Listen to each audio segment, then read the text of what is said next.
Hi everybody, it's Mario here. In today's session we're going to start building an asteroids game. We're going to be using some free 2D graphics to make our animations, and in this first session we're going to be creating the player select screen. Let's get stuck in. This is what we're going to end up with at the end of today's session. So in the background you can see we've got these stars that are moving that are all different colors, and they're all moving at different rates, which is really cool. We've got our title up the top and our player select message. And you can see I've currently got the center player selected and they're animating, their engine's animating. If I press the left or right key on the keyboard, you can see I can scroll between the different players. And if I keep on pressing left, you can see it keeps on looping through the different player options. So that's what we're going to build today. Let's get stuck in and look at some code. For our players, I've got these 3 different animations that we're going to use. So there's 3 different types of ships. These graphics I've got from a free online resource, so I'll link those in the description below if you want to grab those same ones. I'll include them with the code as well when I push this out to GitHub. You can see each of the players has 5 frames of animation, so there's the player with no boosters at all. Then we've got 2 animations which are just the engines on a lower setting, and then you see you've got 2 animations for the higher speed, and we're going to be using both of those animations in our code today. Let's look at some code. This is what we're going to start with. I've loaded Ruby 2D, I've set the dimensions for the page, and we're going to be working in this player select screen class that I've created. So I'm just going to run the program, make sure it still works okay.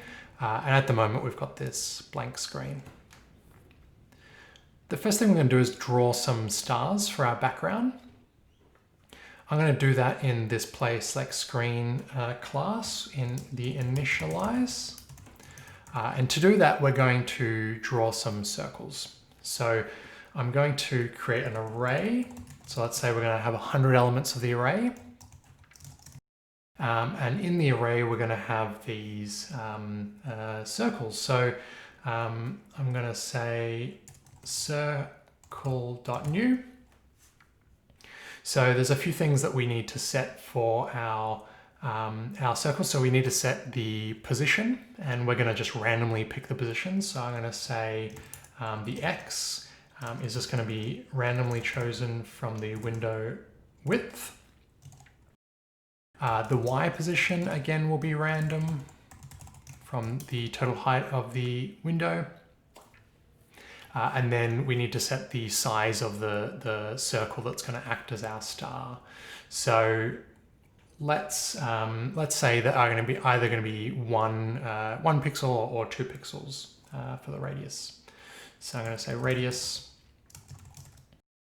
is either 1 or 2.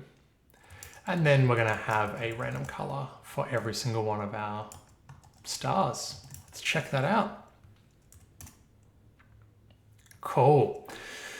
So the next thing to do is just to animate those stars so they're not static. We're going to move them just upwards along the screen. So to do that, we're going to randomly generate a Y velocity for each of those stars. And because we're moving them up, we want to take away from the velocity. So it's going to be a number between -5 and 0. So we'll have some of those stars not moving. It'll be about 1/5 of them. And then the rest of them will be moving just at various different speeds. To do that, we need a second piece of information. So I could bundle it here with the array, but at this point, I think it makes sense just to make another class just to store those 2 bits of information, the circle shape and also the Y velocity that the star's going. So I'm going to create a star class. And when we initialize it, it's going to record this shape here. So I'm going to say shape equals this circle. Okay. And we're just going to create a new star. So that won't move it just yet, but we just want to make sure we haven't broken anything in our change. And that's looking good. So now we'll create a method on our star that will move the shape. So we'll call the method move, And what it's going to do is it's going to change the Y on our shape here. So we need to generate the Y velocity. And it's going to be a random number between -5 or 0. So it can be -5, 4, 3, 2, 1, or 0. And when we move now, we want to use the Y velocity to change the Y of our shape. So the shape Y equals the current shape Y plus Y velocity.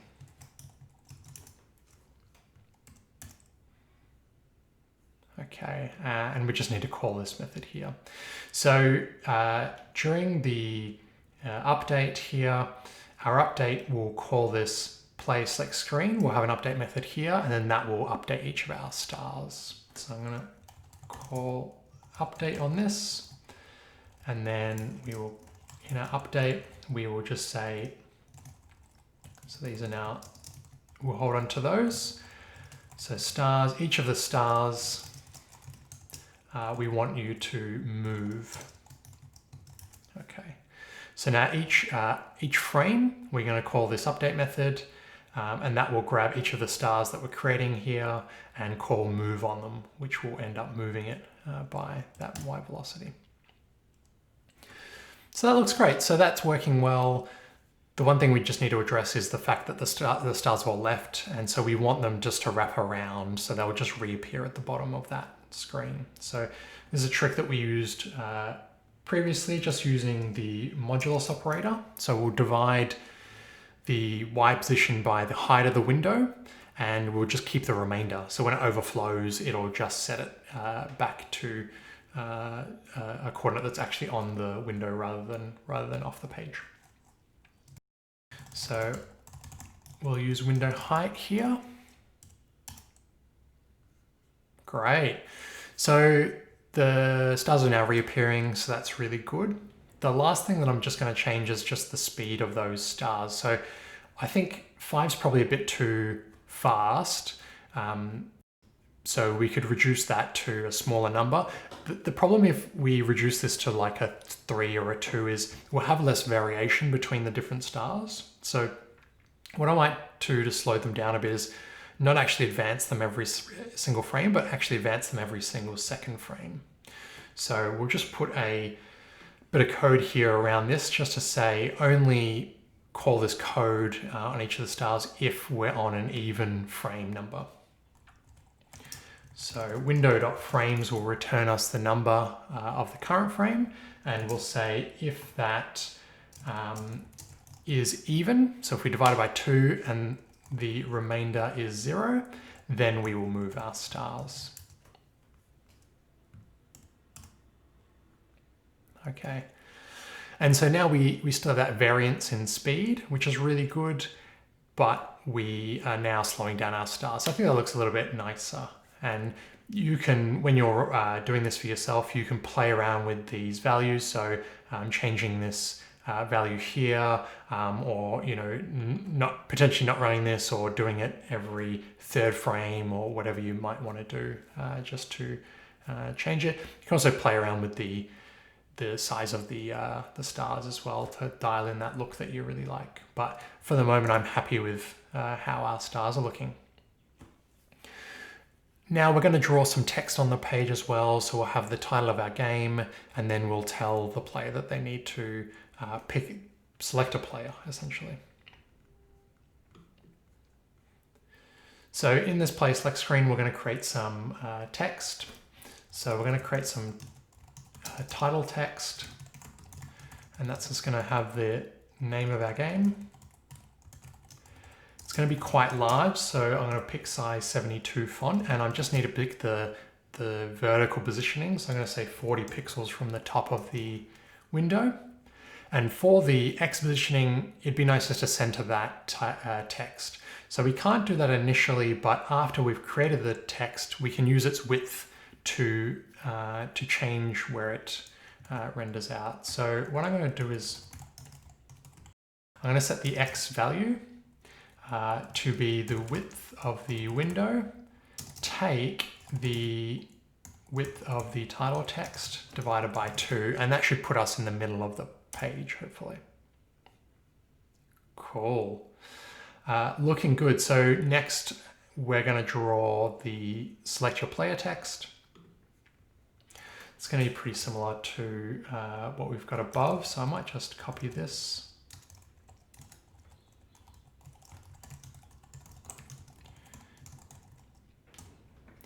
Okay, we don't want size 72 though, I'm going to use size 32, and we need to move it further down. So instead of 40 from the top, we're going to be 120 from the top.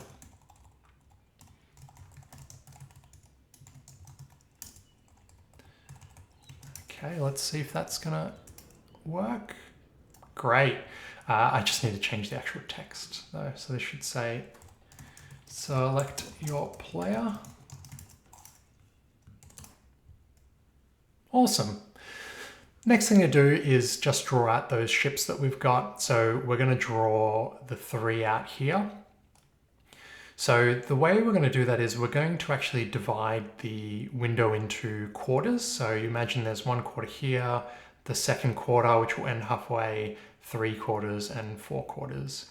And so the 3 players will get rendered. The first one will be at 1 quarter here on that center line. The second one will be in the middle, so 2 quarters, and the third one will be here at 3 quarters. So the first step is to draw our images. So if I look at the directory here, these are the names of the sprites that we have that we saw earlier. So I'm going to start with player 1, and that's the sprite that we're going to draw.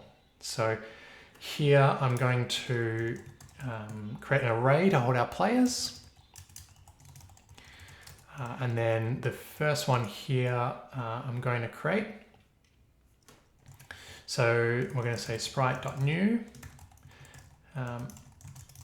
player1.png, and there's a few different attributes that we need to give it. So the sprite, each of the frames that we have in our sprite is 32 pixels wide by 46 tall. So we need to set, the first thing is the clip width, and this is just the width of 1 frame because we have 5 frames, the actual image is much longer. So we're going to say each frame is 32 wide. The width we're going to set to 32, and then the height we're going to set to 46 because that's the dimensions of 1 of our frames. And maybe we can just start there and then see if we can see if that renders out for us. Okay, so I just need this. I did mean sprite, so I've got a capital P here, that's a lowercase. Okay, looking good. So first thing is the image is actually quite small, so I want to scale that up. We might scale that up to be 3 times the dimensions that it currently is.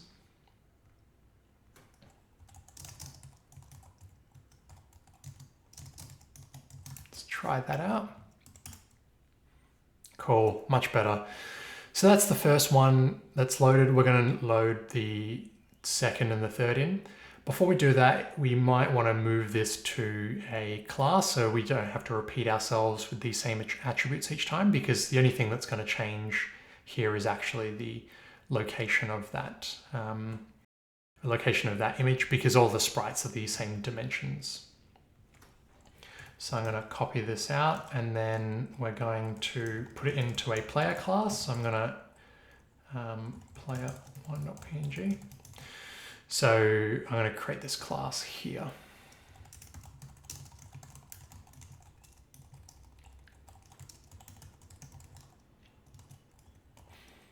Okay, so the class will pass in the image that we're going to load so that we can use multiple different images. We'll just pass in a different file name to this player class. Okay, so I think that should be good. Let's see if we've broken anything. I'm just going to run it again. It's working great. Now let's load the second and the third. player in.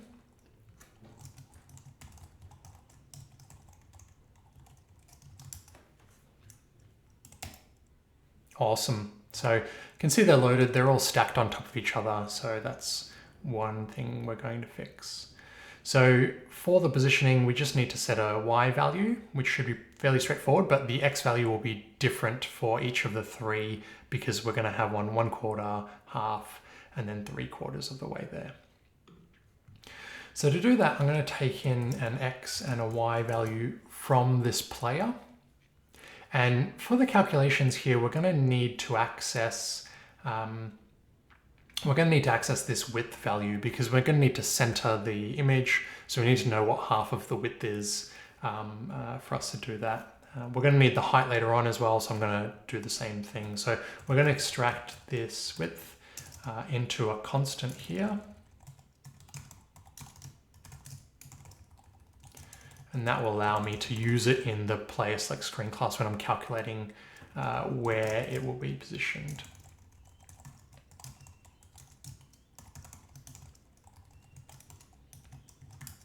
Awesome. Got our width and our height set. So when we pass in these X and Y values, we just want to set those here. Awesome. So I'm going to pass in these X and Y values. So to do that, I'm going to get the width of the window and I'm going to times it by 1/4 to start with. Now with Ruby, again, if I divide 1 by 4, I will just get 0 because they're two whole numbers. If we want 0.25, that fraction, then we need to either have a float on the left or the right hand side. So I'm going to change this to 4.0, which makes that a float, and it means that we'll end up with 0.25 rather than just getting 0. So I've got 1/4 of the window width, and then I need to take half of the player's width to center them. So we're going to use the width here that we extracted out, divided by 2. Okay. So that's the X value. I'm going to copy that to the others. And we're going to just change them slightly. So this one will be 2/4, so halfway in the center, and this one will be 3/4. And we just now need to set our, so those are X values, and we now need to set our Y values as well. So the Y values are the same for each. They're just going to be 240. Awesome. So I think I might actually rotate these sprites. I think I'll have the players pointing kind of nose down that way. So let's set that rotation here. Rotate them 180 degrees. Okay, so I like that a bit better. So the next thing we're going to do is just work on selecting the player. So we're going to start with the selected player being the center one. And the way we're going to differentiate between those is we're going to animate all of the players. But the player that we've selected, we're going to animate them with the engines on full, and the two other players, we're going to animate with the engines on slow. So as you press left and right on the keyboard to select the player, the engine will change for us. To do that, we're going to need to define some animations. Okay, so earlier on when we were looking at this sprite, you can see we've got these 5 frames. So in Ruby, we're going to refer to them as frame 0, 1, 2, 3, and 4. So the 0th frame we don't care about for our animation, but we do care about these next two. So this will be the moving slow animation when the engines will change between these two. These look pretty similar, but there's kind of a pixel or two difference that will make it seem as if it's moving. So we're going to animate between frame 1 and frame 2 here. And then frame 3 and frame 4, again, these look pretty similar, but there's a frame or two of difference that makes it look like it's animating when you move back and forth quickly. So essentially we're interested in frame 1, frame 2 as our first animation, and frame 3 and frame 4 as our next animation. And you can see the animation should be the same for all 3 of those players. So I'm going to define those animations here. So I'm going to say animations, So I'm going to say moving slow, 1 to 2. Moving fast is 3 and 4. So those line up with the frame numbers that we were just speaking about then. And I'm going to make a method on the player to play this animation and another one to play this other animation. So I'm going to say animate slow. And we're going to need to access this sprite here. So I'm going to put this into a instance variable. So to animate slow, we're going to say sprite.play. And the animation we're going to play is the moving slow animation, and we're going to tell it to loop around continuously. So constantly shuffle between those two frames. And we're going to do the same thing for animate fast. Okay. And the next thing is to call those particular animations now. So to do that, I'm going to make a new method. I'm going to call it when we create our player screen. So initially we'll animate our players. So animate players. And then we'll create it here. Okay, so I'm just going to say players, each player. And for the moment, we'll just animate all of the players slowly. So I'm going to say player.animate slow. Great, cool. So you can see that their engines are on the slow value. So what we're going to do now is we're going to detect which of the players we've selected. By default, we'll start in the center here, and then we'll change the engine to be on full 100% when you've selected that player. So I'm going to have to supply a starting value here. So I'm going to say selected player. So this will be the index of the selected player. So we're going to start at 1. And when we animate the player, we're going to check each of the players against this selected player index. And if they match that index, then we're going to say animate fast instead. So instead of the each, we actually need to do each with index.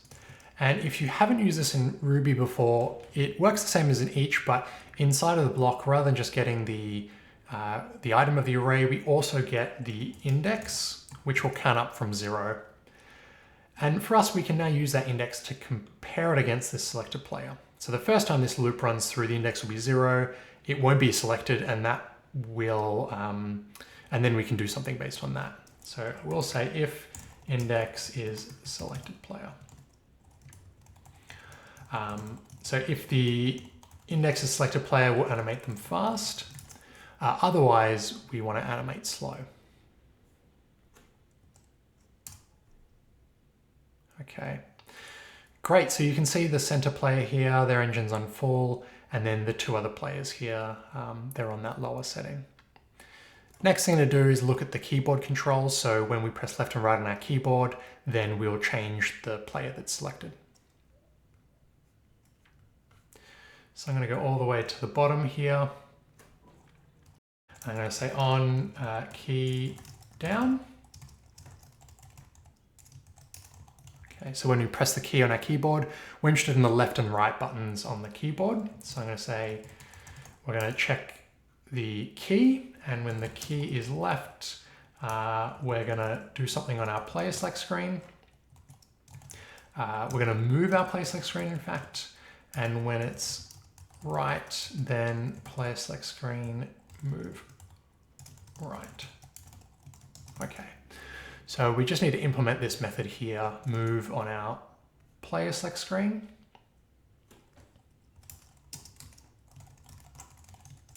Okay, so I'm going to say if the direction is left, then we're going to take away from this selected player value.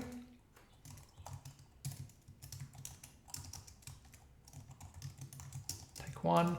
Otherwise, we're going to add 1 to the value for pressing the right hand side. Okay, so I'm going to press the left key on my keyboard. It's not changing anything. So we need to call this animate players method again when we change the, when we move. So I'm going to call this here at the end. Otherwise, we're not going to see any effect. So I'm going to try that again, left, great. So you can see that the Left player here is now selected. I'm going to press right, back here, right again here. Now, one small thing we need to address is if I keep on pressing right, you can see none of them are selected.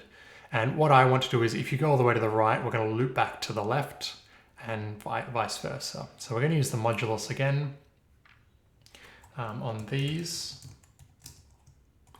to make sure that we don't go past 0, 1, and 2 as the values.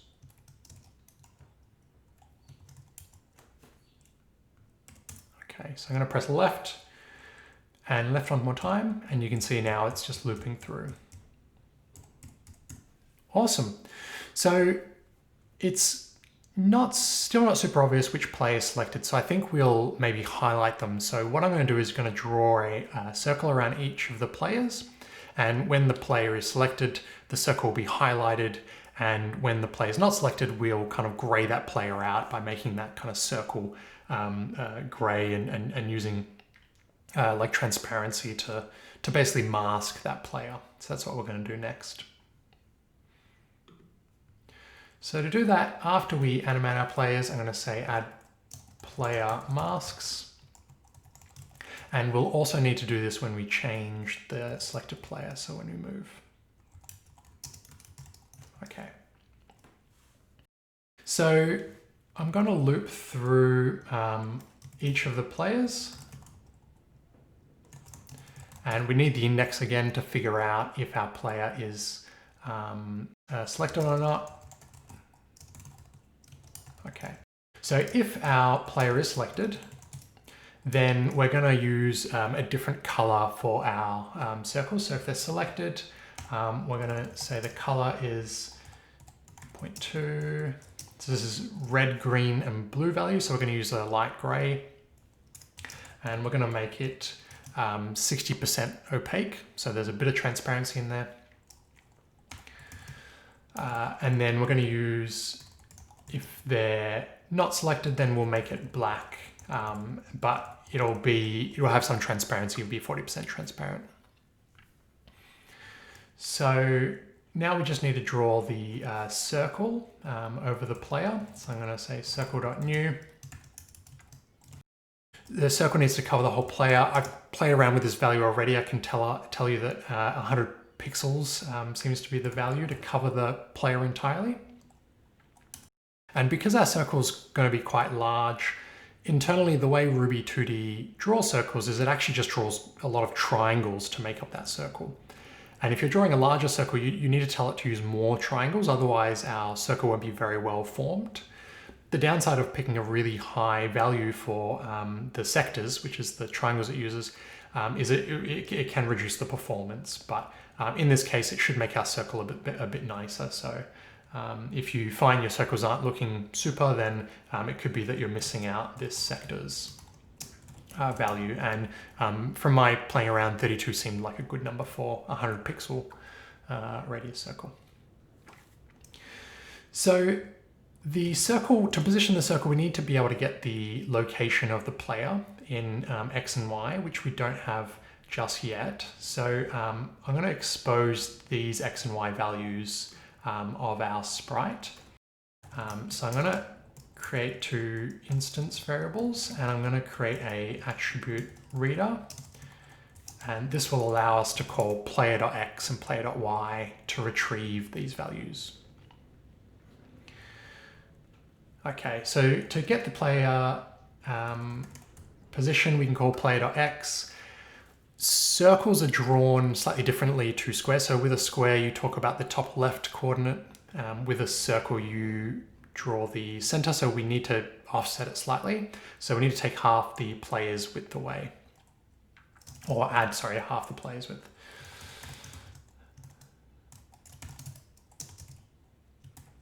Okay, I'm going to do the same with the Y, player Y, and we're going to use height here.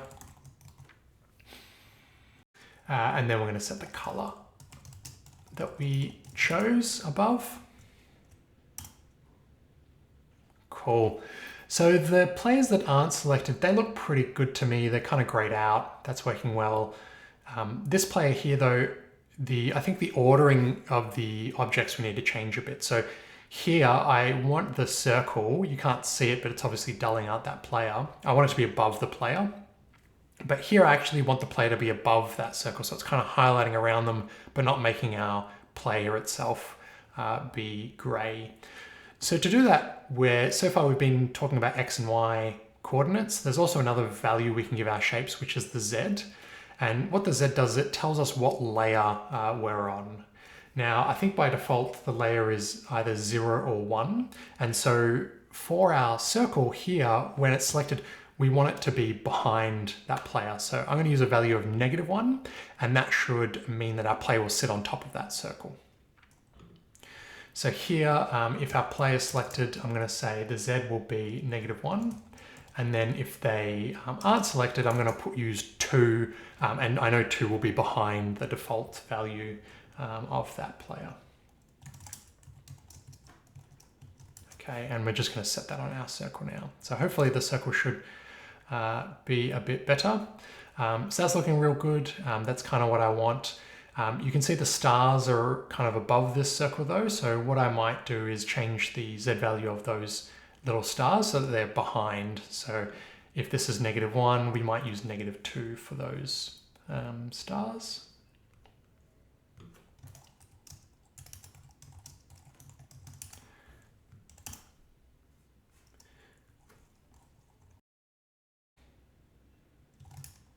Okay. Sorry, I might just do that. Okay, that's looking a bit better. So now I can see that those stars are kind of graying out as they pass behind this circle. So now I'm going to change the player and see what happens. And you can see that it's gone very gray. And the reason for that is when we move, we're drawing these new circles, but we're not actually removing the previous ones. So we need to keep track of all of the shapes that we're drawing, all those circles, and then remove them. Because if I keep on moving left and right, you can see eventually they stack on top and we can't see anything. So we just need to remove them as we move.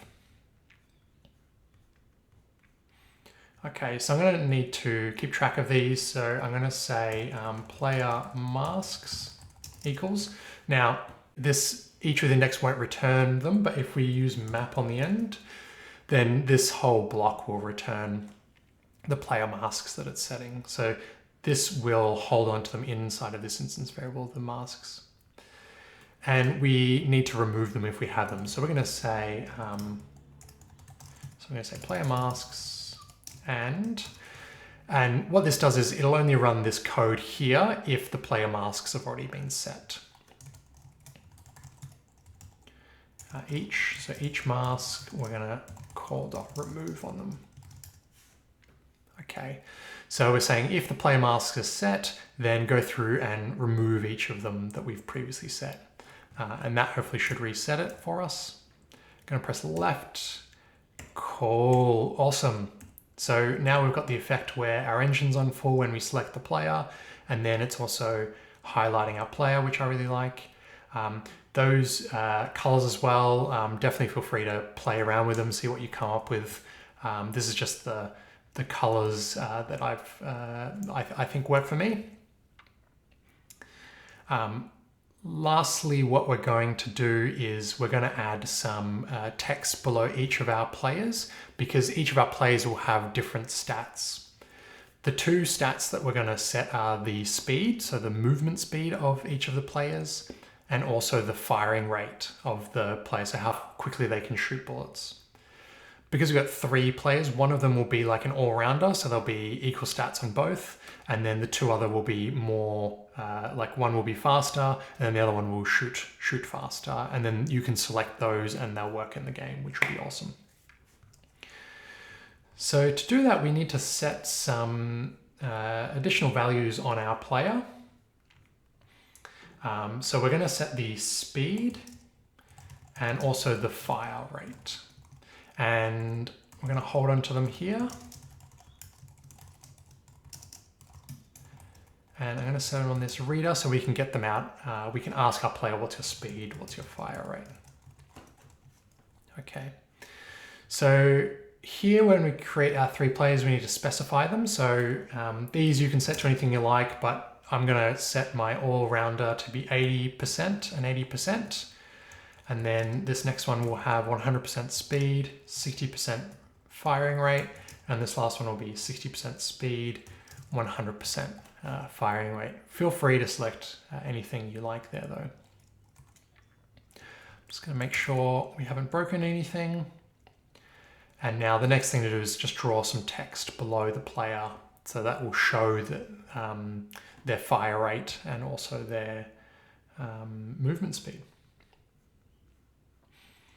So I'm going to say set player stat text.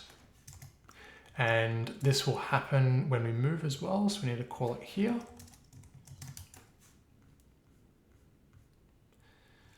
Okay. Okay, so for this one, we're going to loop through the players just like we did before. And we're going to set some bits of text. Now, this one's going to be a little bit different from the previous methods, just because we're going to have two pieces of text. We're going to have the speed and then also the firing rate. So it's pretty similar, but it'll work out slightly differently. You'll see in just a moment. Stat. So I'm going to start with a blank array, and we're going to add to that array when we generate these texts. We're going to loop through our players. Okay, and we're going to check just like normal to see if the player is selected.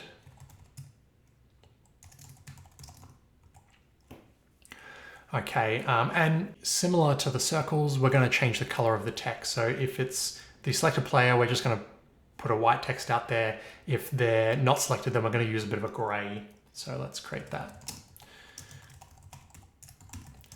So this is the red, green, and blue. So it says white, and it's 100% opacity. It's not transparent at all. And then if you're not selected, then we're going to use a gray. So instead of 100%, we're going to say 30%, 30% red, green, and blue, and it won't have any transparency either. Now let's create our text. So the first text is speed text. And this will read speed, and then it will say the percentage that the player is. So we need our player speed that we made accessible just a moment ago.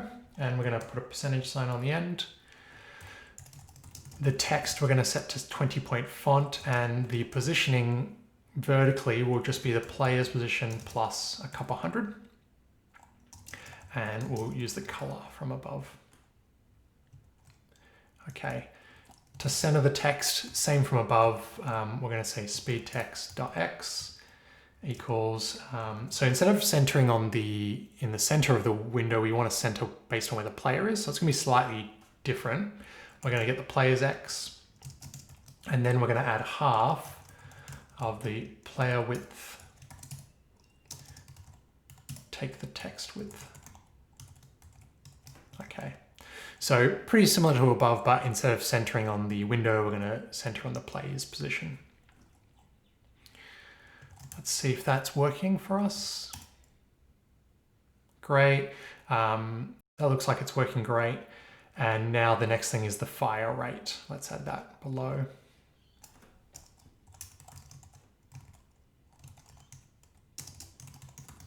So this one will be fire rate. It's a percentage again. Size will be the same as 20. The positioning will be a little bit lower, so we'll add 20 to 20 on, and color. And then we need to center that on our player.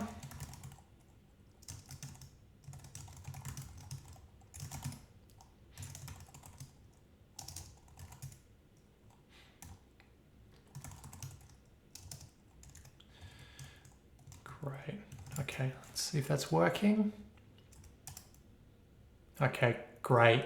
So again, when I press left and right, it's going to break because we're not removing those old bits of text. So we just need to do that in a moment. You can see it's kind of weirdly stacking on these, so we just need to remove the old bits of text when we move.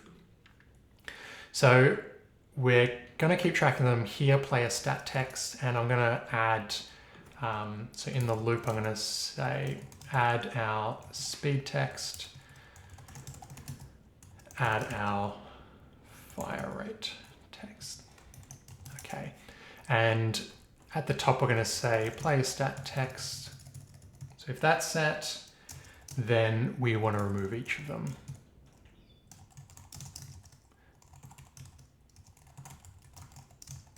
Okay, let's see if that's working. Awesome, that's it. That's going to be it for today's session. I hope you enjoyed that one. All of the code will be available on GitHub, and I'll post a link to where I got the original assets from. If you like this video, please give me a thumbs up, and if you want to see the rest of the game being developed, please subscribe to the channel. Lastly, if you have any comments, any suggestions, please add them below. Otherwise, I will catch you next time.